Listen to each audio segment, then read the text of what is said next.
Andrea, in just about an hour and a half from now, those senators will raise their hands and they will pledge impartiality. We have heard from both sides of this who have made very clear their positions. How odd a moment might that be? A very odd moment, especially because the Majority Leader, Mitch McConnell, has made it very clear he is not impartial, as have many of his colleagues, the strong defenders of the president.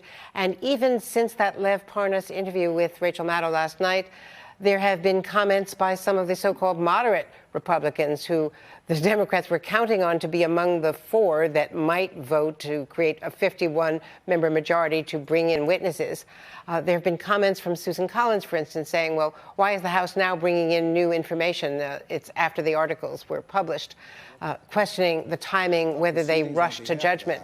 So a lot of questions already being raised by the president and his defenders about whether some of this new information can even be evidence. We have questions that need to be resolved as to whether it can at least be included in the opening arguments. I suspect it will be able to, but only the documents that were finished and turned over to the House Intelligence Committee, and Lev Parnas told Rachel Maddow that, in fact, that was the rush to get it in on time, to get it into the articles before that resolution was approved. That can be included, but there are still a lot of questions as to whether video can be shown, as it was when the Monica Lewinsky depositions were shown, those witnesses. And it's really striking when we go back and look at the Tom Daschle, Trent Lott counterparts, the Majority Leader Tom Daschle, a Democrat then, going against, of course, his own Democratic president, Bill Clinton, in 1999, Trent Lott, the Republican. The two of them held a news conference joking around and saying, we're going to work this out on the witnesses before the trial begins.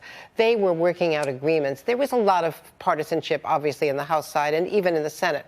But they worked it all out, the leaders together, and came up with a unanimous agreement on how to proceed with witnesses. There were 3 witnesses. They were deposed.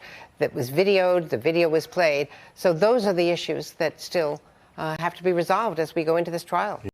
Hey, NBC News viewers, thanks for checking out our YouTube channel. Subscribe by clicking on that button down here and click on any of the videos over here to watch the latest interviews, show highlights, and digital exclusives. Thanks for watching.